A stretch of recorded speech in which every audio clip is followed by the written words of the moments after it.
আয়োজন করেছে যে নির্বাচনের, যে এটা দেখলে মনে হয় বাংলাদেশে আবার গণতন্ত্রটা ফেরত এসেছে। যে বিগত অনেক বছর ধরে আসলে মানুষ মন খুলে তাদের ভোটটা দিতে পারে নাই। আজকে তারা মন খুলে ইভেন 90% উপস্থিতিতে বোঝা যায় যে মানুষ কতটুকু তাদের ভোটার অধিকারটা নেওয়ার জন্য মানুষ বসেছিল।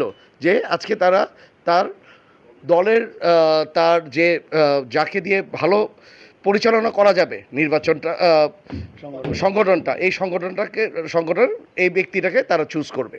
তবে আমি আশা করব বাংলাদেশের গভর্নমেন্টের কাছে, সরকারের কাছে, যে ইয়ার মার্চেন্ট অ্যাসোসিয়েশনটা একটা খুব পুরানো একটি সংগঠন।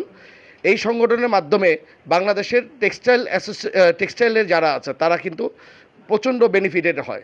কিন্তু বাংলাদেশে দুঃখজনক হলো বিভিন্ন মিল মালিকরা যারা এক্সপোর্ট ওরিয়েন্টেড যারা কাজ করে, তারা বিভিন্ন সময় বন্ডের মাল এনে এই মালগুলি বাজারে বিক্রি করে দেয়, যেটার জন্য বাংলাদেশের বিভিন্ন যারা সুতার সাথে অথবা যারা এই ট্রেডের সাথে জড়িত তারা বিভিন্নভাবে ক্ষতিগ্রস্ত হচ্ছে। আমি আশা করব গভর্নমেন্ট অতি শীঘ্রই এই ধরনের দুষ্ট যারা এই চক্রের সাথে জড়িত তাদেরকে আইনের আওতায় নিয়ে আসবে।